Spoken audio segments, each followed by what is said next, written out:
पिछले कल दोपहर बाद हमारे पास ये इन्फॉर्मेशन आई थी कि एक डेड बॉडी मनूनी खड्ड में देखी गई है और उसकी वीडियो भी हमारे पास आई थी। हमने अपने रेस्क्यू टीम को भेजा था और रेस्क्यू टीम ने वहाँ से जब ऊपर मूव किया तो 2 बॉडीज़ पाई गई थी। उसके उपरांत देर शाम कल एक मैसेज सर्कुलेट हुआ कि पावर प्रोजेक्ट के 15 से 20 मज़दूर जो हैं वो गायब हैं। और उसके बाद हमने अपनी एसडीआरएफ की टीम्स, अपना ज़िला प्रशासन की ओर से हमने अपने एसएचओ साहब को तैनात किया मौके पर। एसडीएम साहब, डीसी साहब भी मौके पर थे। रात लगभग 11:30 पौने 12 बजे तक इस बात की आधिकारिक तौर पे पुष्टि हुई है कि 6 लोग इस समय मिसिंग हैं और एक व्यक्ति जो है वो जंगल की तरफ भागा है। अर्ली मॉर्निंग जो जंगल की तरफ व्यक्ति गया था उसके लिए एसडीआरएफ की एक टीम और साथ में एनडीआरएफ के लोग भी गए थे और वो सुरक्षित निकाला गया है। अभी इस समय तक मेरे पास यही इन्फॉर्मेशन है कि out of 6 missing 2 dead bodies have been recovered और उनकी आइडेंटिफिकेशन की प्रोसेस चल रही है। और एक टीम हमारी अभी ऊपर प्रोजेक्ट साइट से भी ऊपर गई हुई है ये चेक करने कि कोई व्यक्ति वहाँ पे लाइव या डेड तो नहीं है। मैम, लेटेस्ट अपडेट यही है कि 2 ही बॉडीज जो वो फाउंड की है, क्योंकि लेटेस्ट अपडेट यही है। आप किसी भी तरह की अफवाहों पे भरोसा ना करें। टोटल नंबर ऑफ बॉडीज क्या होगी अभी तक? इस समय तक टोटल नंबर ऑफ बॉडीज पिछले कल 2 और आज की 2, यानी कि कुल मिलाकर 4 बॉडीज रिकवर हुई हैं। एक अलाइव वापस आया है। मिसिंग का क्या अनुमान? कितने लोग थे मैडम ऊपर ये सारे? हमारी तरफ से 6 मिसिंग पाए गए हैं, क्योंकि पिछले कल शाम को हमने जितने लेबरर्स थे उनका हेड काउंट किया गया है, जितने ठेकेदार थे उन सबका हेड काउंट किया गया है। आज जितने ठेकेदार थे वो सारे एसएचओ साहब के कार्यालय भी आए थे इसी विषय में, इंक्लूडिंग लाइव पर्सन जो कि जिसको फाउंड करके लेके आए हैं। 6 missing plus 1 who was found in the forest. और टोटल 7। हाँ जी, 2 डेड बॉडी जो वो पिछले कल का अलग डाटा है। हाँ जी, मतलब अभी भी 6 मिसिंग है। अभी 4 मिसिंग है। अभी 4 मिसिंग, 2 डेड बॉडी उन्हीं में से। इसके अलावा अगर बात की जाए, इसे बादल फटने का कारण माना जा रहा है या तेज बारिश माना जा रहा है? देखिए, ये चीज़ें तो मेट डिपार्टमेंट की तरफ से ही जानकारी के रूप में आएगी। जिस प्रकार से पानी का तीव्र बहाव था और पूर्व में हमने ऑरेंज अलर्ट भी जारी किया था, तो हम यही कह सकते हैं कि अधिक बरसात हुई है जिस कारण से ये नुकसान हुआ है। रेस्क्यू में क्या कुछ तकलीफें आ रही हैं, क्या कुछ रुकावटें आ रही हैं और किस तरह से और तेज़ी से रेस्क्यू किया जाएगा, क्योंकि आज दूसरा दिन है? जी, सबसे बड़ी रुकावट बरसात है, जिसका दंश आप सब और हम भी झेल रहे हैं, और उसके अतिरिक्त हमारे पास और कोई रुकावट नहीं है। नहीं, तेजी में क्या की जा रही है रेस्क्यू करने में? और देखिए, एडवांस में हमारी टीम्स ऑलरेडी गई हैं। मौसम यदि बारिश रुक जाती है तो हम ड्रोन्स को भी यूटिलाइज। क्या नाम है भैया आपका? लवली। लवली जी, कहाँ के रहने वाले हैं आप? मैं चंबा का। क्या हुआ था कल दोपहर? कल कैंप में? हाँ, कैंप में ये हुआ था कि वहाँ ऊपर से पानी आ रहा था, बहुत तेज आया था पानी। हम ऊपर जंगल को भाग गए थे। अच्छा। और तो मैं जो भागा था तो किसी को नहीं मिला, मैं जो नीचे रह गए वो रह गए नीचे ही। अच्छा। और हम 5 लोग थे, 5 लोग भाग गए और 13 लोग थे कैंप में। हम 13 लोग से जो रह गए वो बह गए। कौन से ठेकेदार के पास थे आप? उनका नाम तो बताया था पर मालूम नहीं मेरे को सर। अच्छा, तो कैसे पूरी रात कैसे गुजारी आपने? सर मैं वो तो रात को ऊपर जंगल में था, ऐसे ही क्या बोल रहा हूँ, सो गए थे ऐसे ऊपर। भूख लगी थी? भूख तो लगी थी, खाने को कुछ नहीं था, मैंने क्या खाना था। फिर क्या, उसके बाद सुबह में 8 बजे उठा और आगे और नीचे इनको नाले में मिला हूँ मैं। नीचे आ रहे थे तुम? नीचे आ रहा था मैं। तो कोई खाना वाना खाया भी आपने? खाना तो नहीं खाया, बिस्किट वगैरह खाए, चाय पी और कुछ नहीं। और सर धन्यवाद।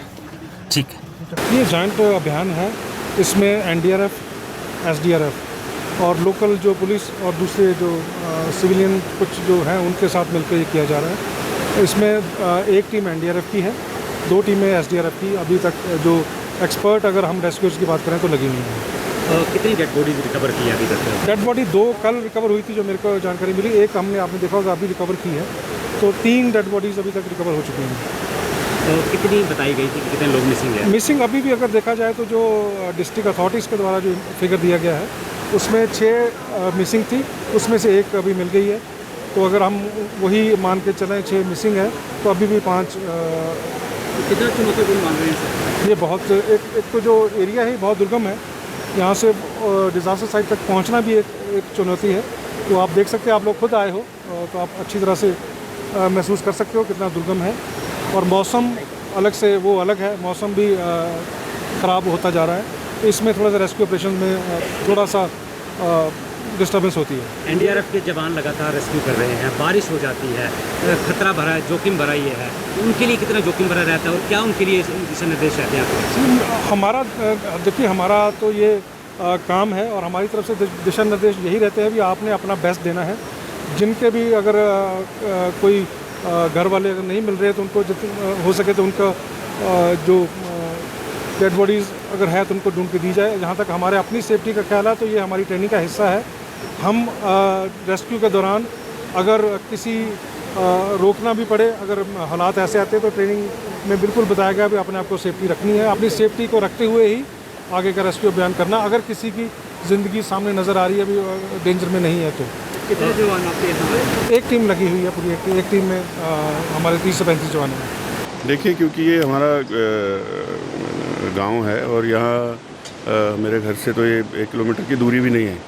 तो जैसे हादसा हुआ तो यहाँ स्थानीय लोगों का मुझे फ़ोन आया कि इस प्रकार से कम 15-20 लोग बह गए हैं और पानी का बहाव एकदम से बढ़ा, जिससे कि मनूनी खड्ड जो है उफान पर आ गई। और उस वजह से जो है वो यहाँ लेबर के लोग जो काम कर रहे थे, जिसमें कि ये चंबा, सलूनी, किहार, जम्मू की तरफ के लोग थे ज़्यादातर, वो बह गए हैं। वो अपने आप को संभाल नहीं पाए। स्थानीय लोग तो पहाड़ की तरफ ऊपर चढ़ गए, लेकिन ये लोग जो है वो अपने आप को संभाल नहीं पाए। वैसे भी इनके रुकने के लिए खड्ड के साथ ही शेड बना दिए थे, जो कि अपने आप में बहुत बड़ी लापरवाही है।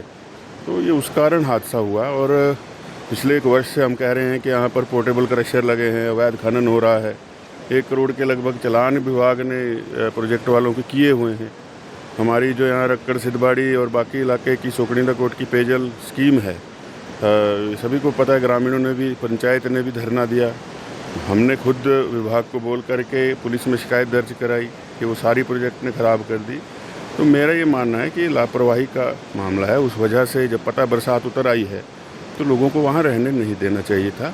इसकी पूरी छानबीन होनी चाहिए। कि जो सरकारी आंकड़े आ भी रहे हैं, वो आंकड़े गलत हैं। आंकड़ा ज़्यादा है, भारी नुकसान यहाँ पर जान माल का हुआ है। डीसी का आंकड़ा का कहना है कि 6 लोग अभी तक लापता हैं। देखिए, डीसी को तो पता ही नहीं था। वो तो जब तक मेरी पोस्ट डली है उसके बाद जानकारी इनको मिली है तो कि क्या हुआ है। तो यहाँ ग्रामीणों से जो चर्चा हो रही है, जो इसमें काम करते हैं, और ये सारे काम प्रोजेक्ट खुद कर रहा था, ये लेबर जो है आगे कॉन्ट्रैक्टर के थ्रू रखी गई है। तो आंकड़ा तो उससे मिलेगा कि भाई कितने लोग। अभी तक तो ऊपर का रास्ता ही नहीं खुला। और कल 8 बजे जो है वो सारी टीम्स ने अपना काम करना बंद कर दिया था, जो सर्च ऑपरेशन है। तो अब आज शुरू किया है। तो इससे अब नीचे तक जो है, कल एक डेड बॉडी तो बिल्कुल नीचे जाके मिली है। तो आप अंदाज़ा लगा सकते हैं, जहाँ जेसीबी के सिर्फ टायर मिला हो तो आदमी का तो पता लगाना ही मुश्किल है। क्या मानते हैं? देखिए, मेरा ये मानना है कि अब ये त्रासदी तो हो गई है।